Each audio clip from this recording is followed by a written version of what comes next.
Okay. Now I have to lick it.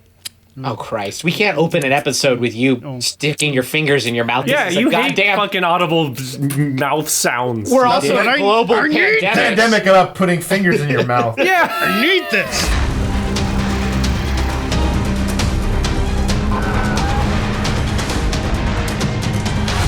Hello, everybody. Welcome to another exciting episode of PandemFlick Vodcast. This is the show where your hosts take a deep dive on a number of different films that have been influential in a number of different ways, but mostly because they explore the theme of viral outbreaks or pandemics. And we are recording this show during our own global pandemic. Your hosts are coming at you from their own virus shelters. So we are all doing this vodcast via the internet, and we're using social distancing because we're responsible vodcasters. So welcome to the show. Before we dive into today's episode and mention which film we'll be dissecting, I do want to introduce our hosts. First up, we've got Adam Harum, award-winning filmmaker and the face behind and in front and in the middle of the web series Done Better. You can check it out on YouTube. Adam, thank you very much for joining the show. Thanks for having me again, Boyd. We've also got Clancy Bundy. Clancy Bundy also has his pudgy little fingers involved in Done Better, along with a lot of other projects that we do around here. He's our everyman, and he's also an incredibly talented artist and is always posting his work on social media because he loves getting criticism. But you can find his work on Instagram and other avenues. Look for Scribbles by Clancy. Clancy, thank you for joining the show. Of course. Thanks for having me. And we've got Isaac Joslin. Isaac, of course, is the twisted mind behind the SacCast Movie Pod. It is currently defunct, but may rise again in another form. But there is roughly 726 years worth of listening up on the internet now. So, now's a great time to catch up while you're locked up in your apartment or your home. So definitely check it out. Isaac, thank you very much for joining the program. Why am I always introduced as the twisted mind? You know why. You know why. Don't ask You know questions. exactly why. You're so twisted you sleep on a... I just realized something. Do we all have our own media empires? We do. We are moguls. We're media moguls. Actually, I don't own shit. I am your other host, Adam Boyd, and I'm just a grumpy old professor of film at Eastern Washington University. So welcome to the PandemFlick Vodcast. Thank you very much for tuning in. Now, today's film was curated by yours truly, so I guess we'll roll right into my introduction. I will give you kind of a brief rundown of the movie, and then we're going to turn it over to our guests to kind of let them weigh in on what they thought of the film. And ultimately, we're going to all come to a result on whether the film passes with a thumbs up, it survives the pandemic, or it gets a thumbs down. It is voted as infected. It's a film that doesn't hold up and or doesn't present the viral pandemic theme in a way that is significant. So today's film is a 1950 film called Panic in the Streets, directed by Elia Kazan,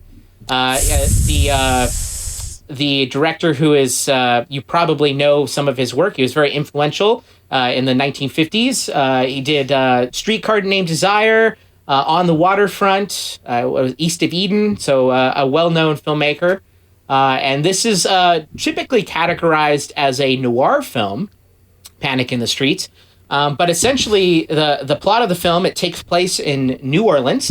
And we have our protagonist. We actually have a couple of main characters in the film, but our protagonist is an officer, a military officer that works for the Public Health Service, Commander Reed.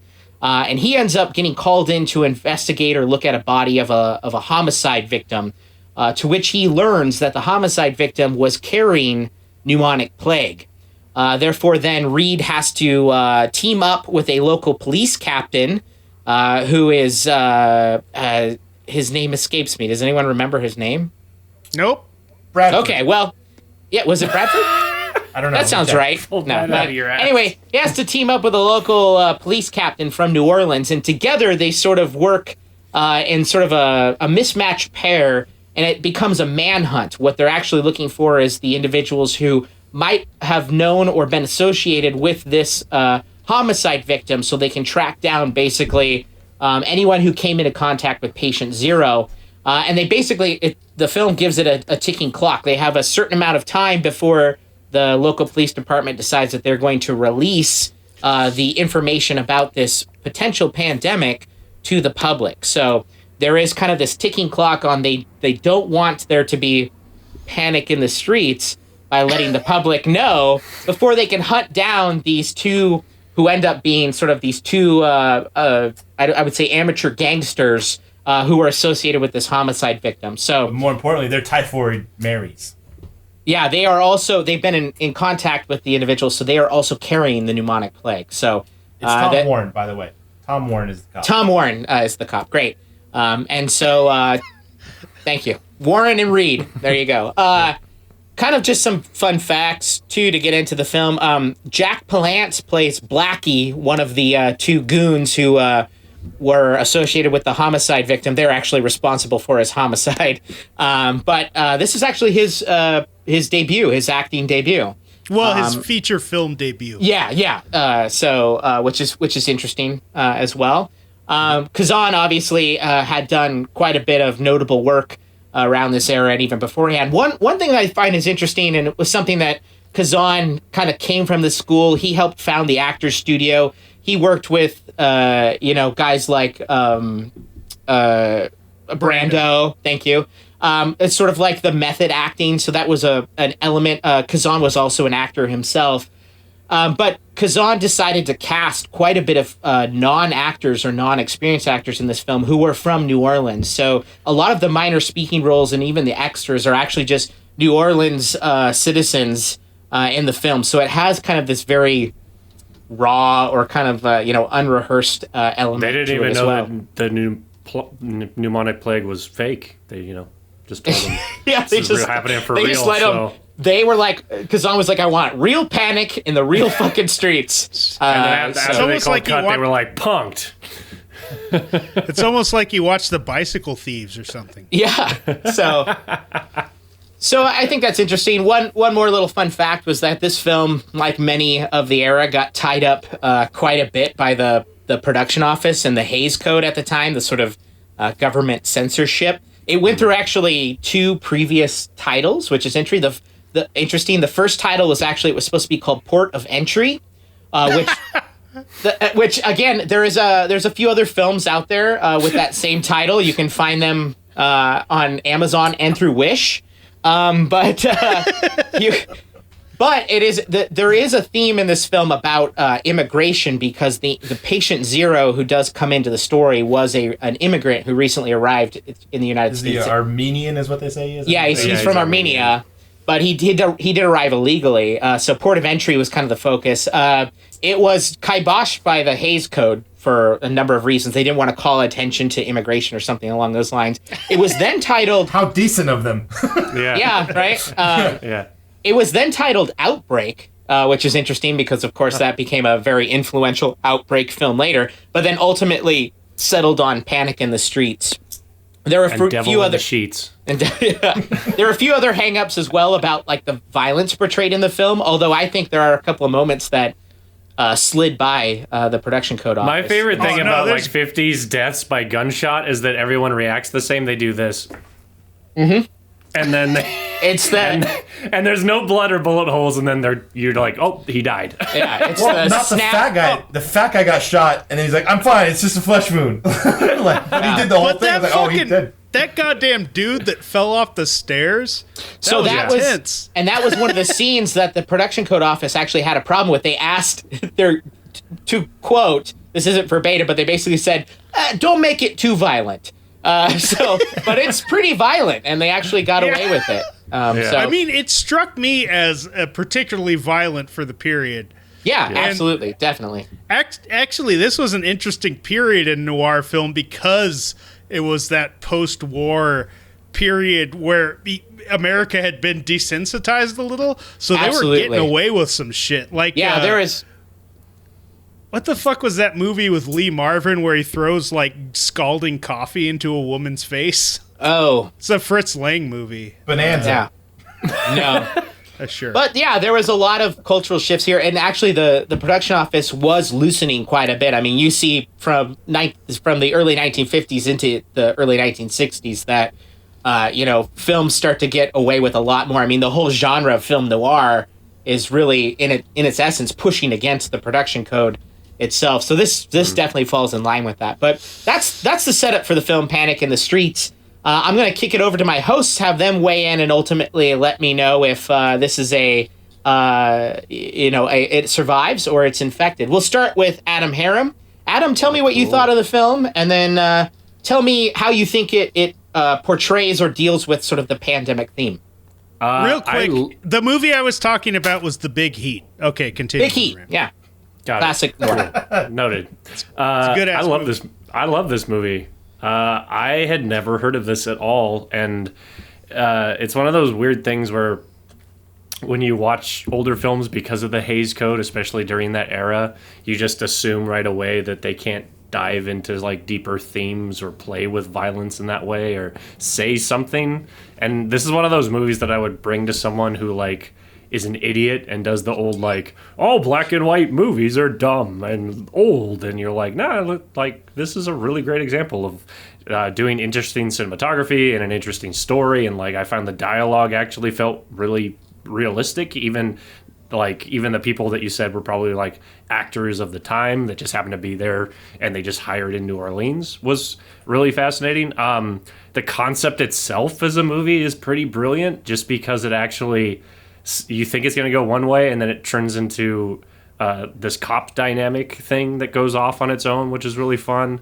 It was weirdly terrifying to me in a weird way that it normally wouldn't have been during that time period. And the terrifying thing was like a mirror, because there's that scene where the doctor goes to all the people of the area and he says, "Pneumonic plague is going to fuck us over. I know you all don't want to believe me, but we have to do this." And everyone goes, ah, blah, blah, blah, blah. But they all ultimately decide to do the right thing.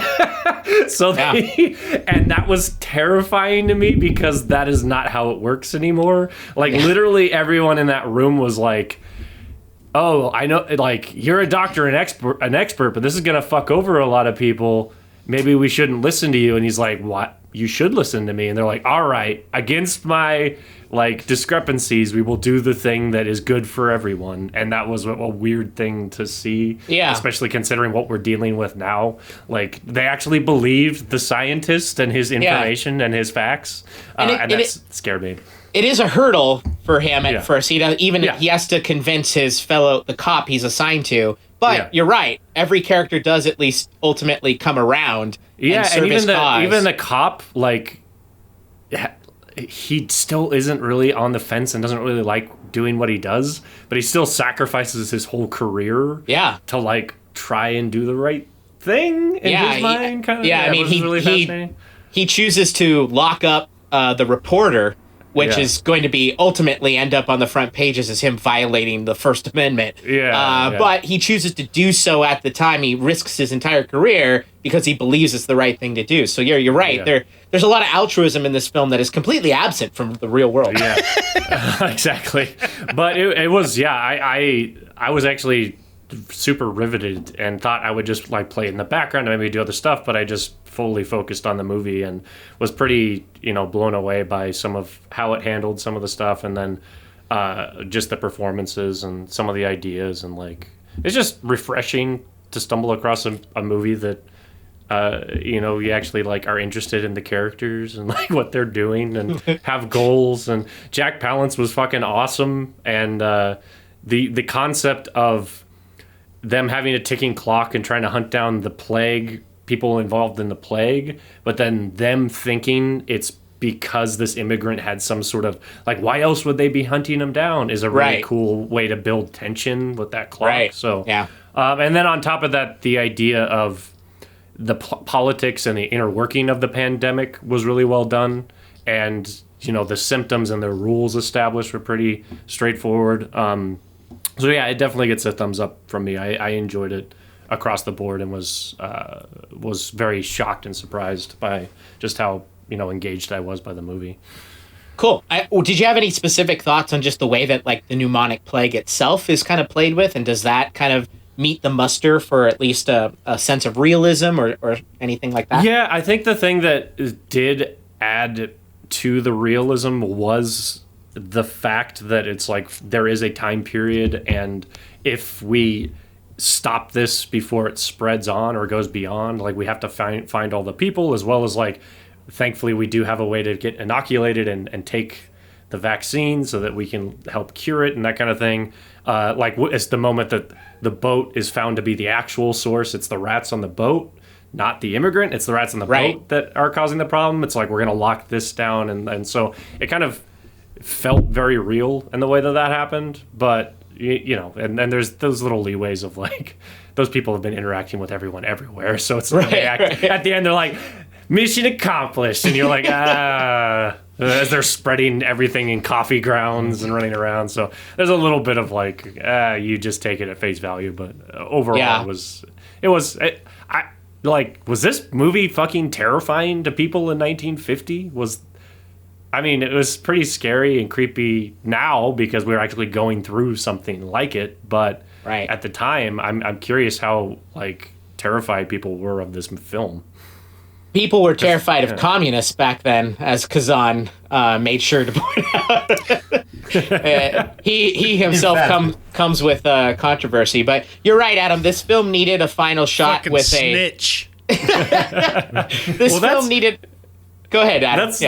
You're right. I know what you're gonna say. It's like that dark twist of like, ooh, where does it go? Did we cover it? And I don't know if it's because I'm so used to darker stuff or wanting darker things that I was expecting like him to come home and his son be like, I got this ace playing cards from someone that you're like, they were playing poker or something. Or like the kid that found the body, like they went to the movie theaters with the kid who went to the guy who's like, here's the body, officer. Like, I'm gonna go to the movies with my friend Tommy. Yeah. Or like the one police officer who thinks that vaccines cause autism, so he refused to get the shot. So of course, like now that's spreading out. You see him playing with his kids. I think that guy who's obviously a pedophile. Yeah. Oh, the neighbor. The neighbor. Yeah. Mr. Redfield. There is an unsettling neighbor. Why the fuck was he in the movie? Well, it was to further the arc of the main guy of being distant. Exactly. I think he's so there. we know that his son was molested, so it added character. It was to show you how unappreciated and like what a silent sufferer the dad just saved the community, but then some know-nothing neighbor's like, listen, you got to spend more time with your son, and then the dad's like, all right, I'll do better. Yeah, you know, it's old man put a cross on my shoulder. I'm gonna do this. Like I've been spending a lot of time with your son. I've been teaching him how to paint. and the trains. There's so many trains. Yeah, it was very weird. Okay, so aside from the pedophile, Adam, you give this film an overall. It survives. Gloss over that. Yeah. We'll come back to it. You get to talk. Yeah. All right, we're gonna move on. We're going to move on to Mr. Joslin now. Isaac, why don't you weigh in? Tell me what you thought about the film and what you thought about its portrayal of the pandemic. Oh, it is a great movie. Fucking Jack Palance is a force of goddamn nature in this movie. And, he was 30 when he made this movie, which is younger than all of us are now. Yeah. And he looks like he was hatched out of an egg as just like a fucking bone-ridged 50-year-old with just sinewy muscles. Yes. Are you talking about his body or his face? Or both? Everything.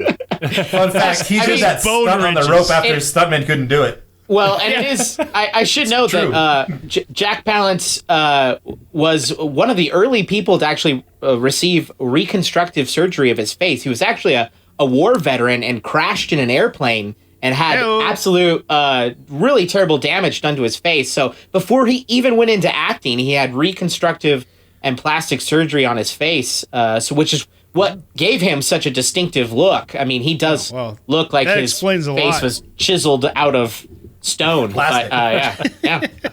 So, but yeah, go ahead, Isaac. There's like, you were talking about method acting and stuff before. I don't know how seeing as this was a very early role of Jack Palance, who didn't super have a background in acting. Yeah. Like, that scene with him and Zero Mostel in his laundromat, where he's like talking to him, and like halfway through talking to him, he just starts looking up into the air, and just kind of ignoring the dude he's talking to, but at the same time you're like, this guy is gonna like stab him in the face at the drop of a hat. It was just so unsettling, and it felt so like modern and real that like I can see why Kazan has a reputation.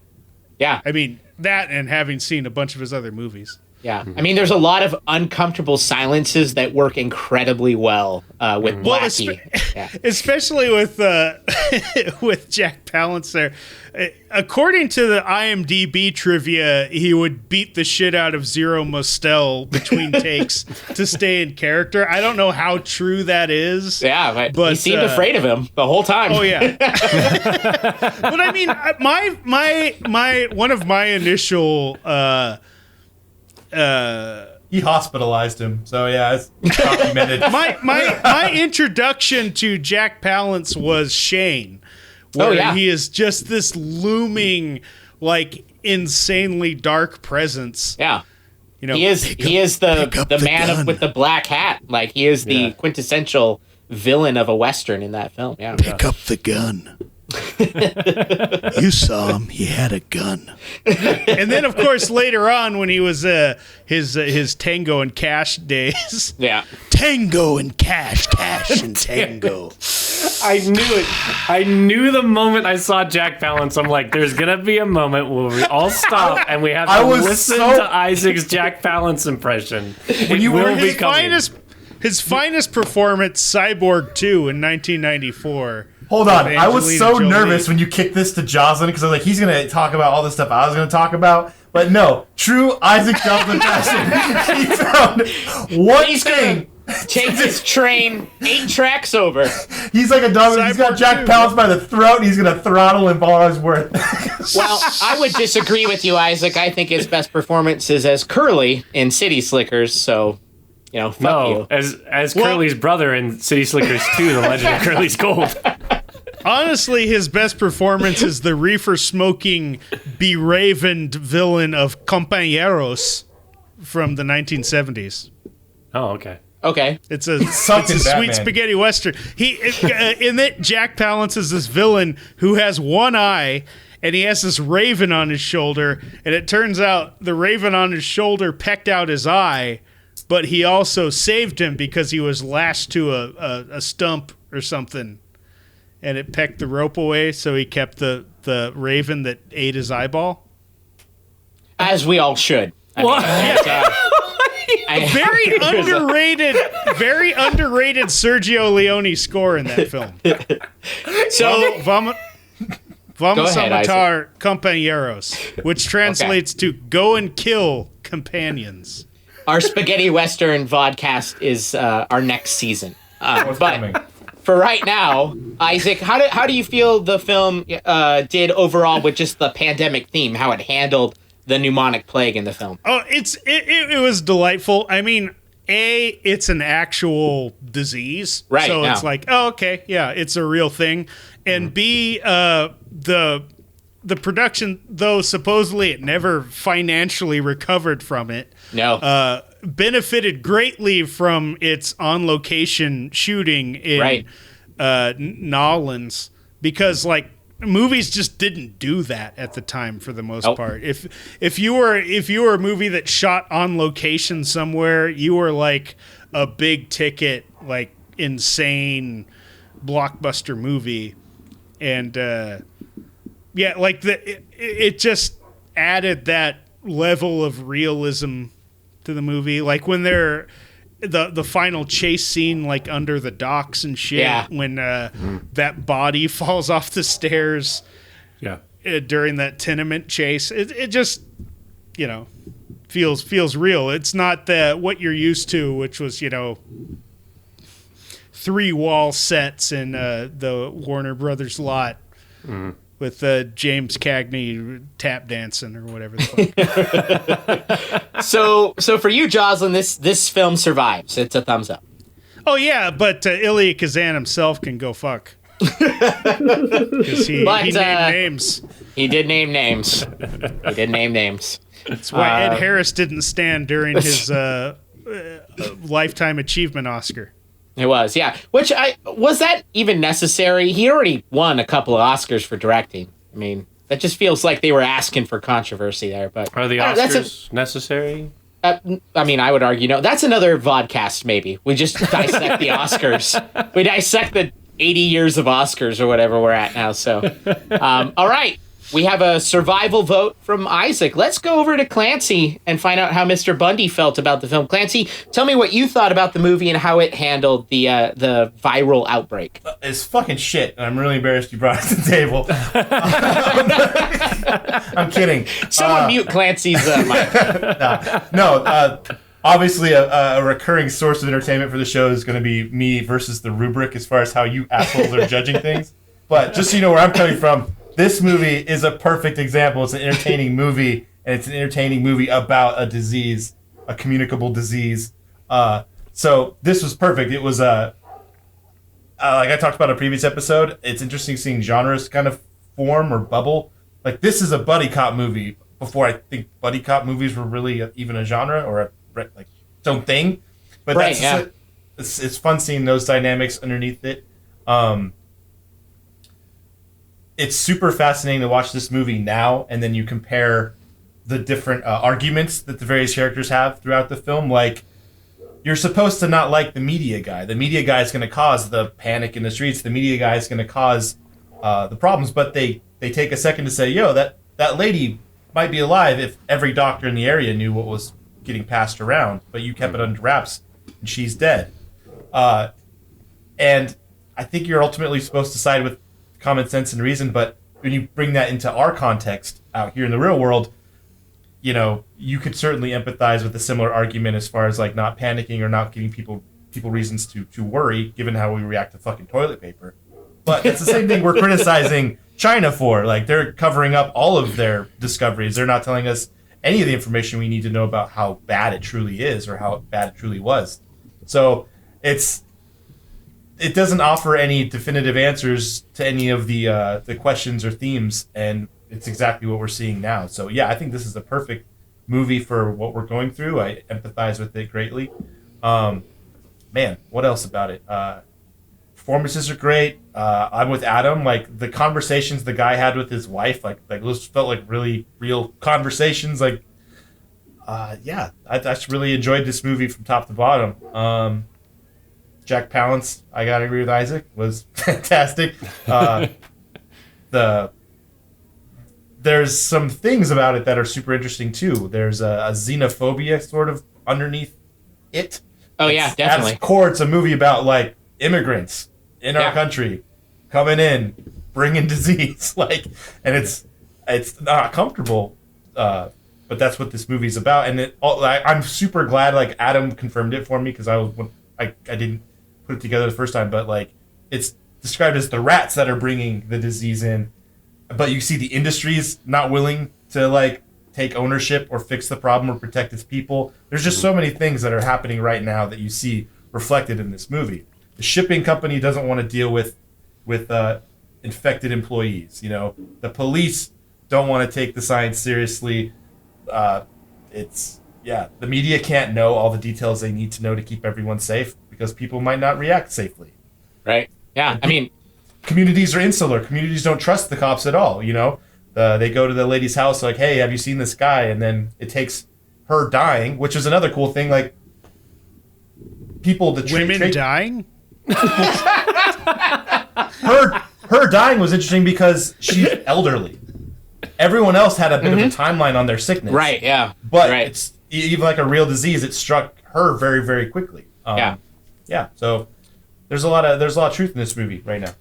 Yeah, very prescient and like you're right, a lot of the themes for sure. As far as the pneumonic plague overall is handled, I mean, did you feel that kind of held up as well? Yeah. I mean, I I don't know enough about this disease to know for sure, but I feel like they did their homework on the writing side, and so it made sense in the movie. You come into contact with someone, and I don't know if it was skin to skin or if it was sputum or whatever, droplets, dick to dick, obviously. zero and his buddy. I enjoyed the scene where they inoculate the captain or whatever, and like everyone and like makes a big deal of it happening, and he has to like do it for show. And again, it's one of those things where like he does it despite his own like personal qualms because of like understanding the science thing. And again, it's like everyone knows that. Can't we all be weird 1950s fast talking people, minus all the shitty racism, but at least an understanding of science being helpful to us all. And I'm a super radical Bernie lefto apparently, so like seeing the scientist walk aboard a ship and tell a captain to fuck off was just great. Like all of the like the workers are being like, you know what? No, we're not gonna go back to work. We're gonna talk about what's making us sick. Like Steve's dead.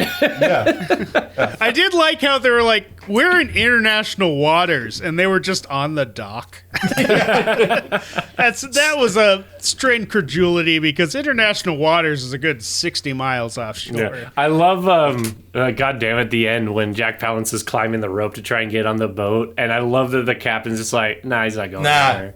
Hold back. And they just like draw it out, and it's great in tension film, and he just drops and falls. No one ever makes it. Yeah, no one makes that shit. Like, everyone just calm down. He'll fall in that water. I love like the little mini arc they gave Blackie too, like where it is like in the last 5 minutes of his character being on screen, but where he runs to the shipping plant and he runs in the old, hey Blackie, you're back at the shipping yard. And he's just like, oh, not anymore, man. I've got my own run-ins these days. Matter of fact, I'm running right now. Hey, stop that man! And he just blows his old buddy away like the old nights. Like, and he even says something like, Blackie, you better not be causing trouble. And then he just shoots him. Yeah, this is a great ruthless moment for a bad guy. Good. Yeah, no. You saw him. He had a gun.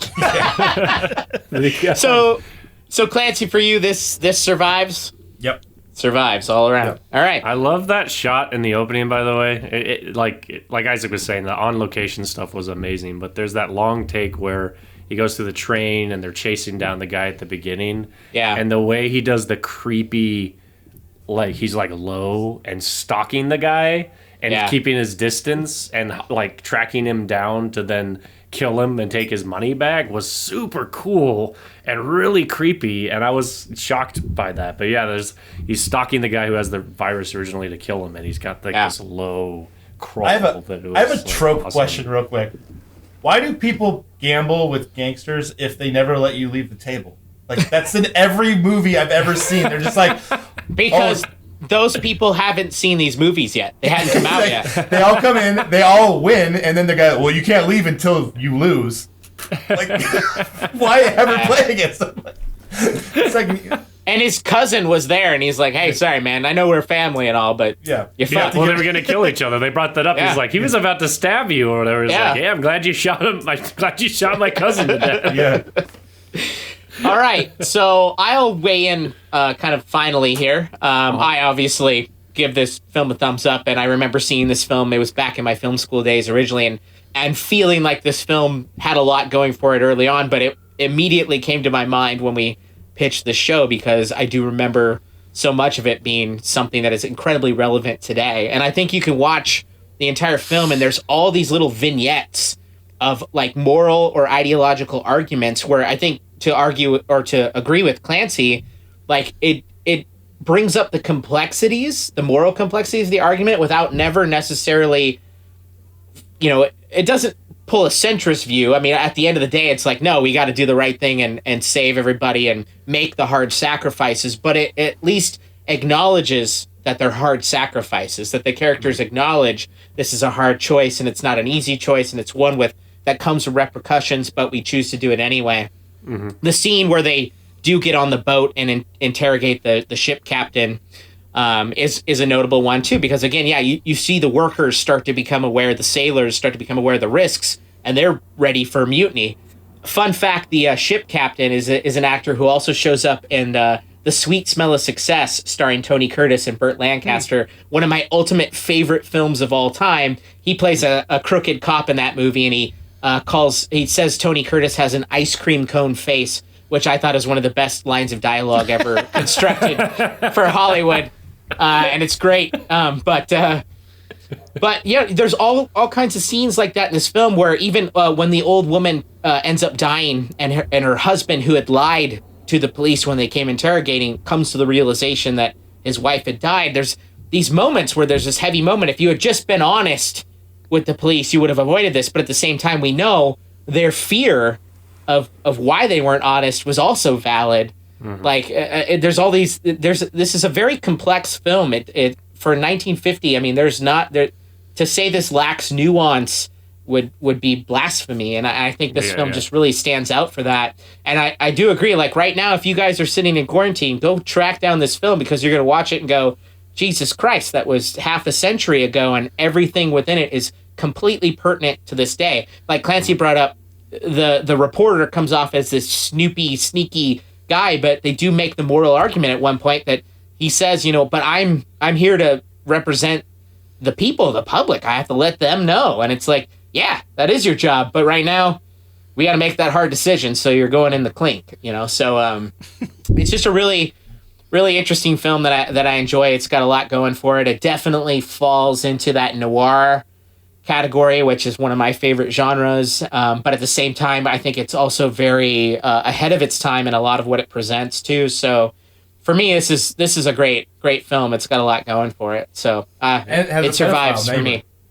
Yeah, all except for that guy, apparently. We read into that. But, I will talk, too, about you guys brought up the exchange between Reed and his wife in the film, and she becomes a really influential character at one point for him to kind of click his drive forward at the end when he starts to doubt sort of what he's doing. But you're absolutely right. I would take the scenes between him and his wife and show them in any screenwriting class for like, oh, this is what subtext is called. And like, this is how you convey meaning without any of the characters actually saying what they mean, because it is so tightly written and there's builds even such a line great chemistry. I really liked where she says, I like you.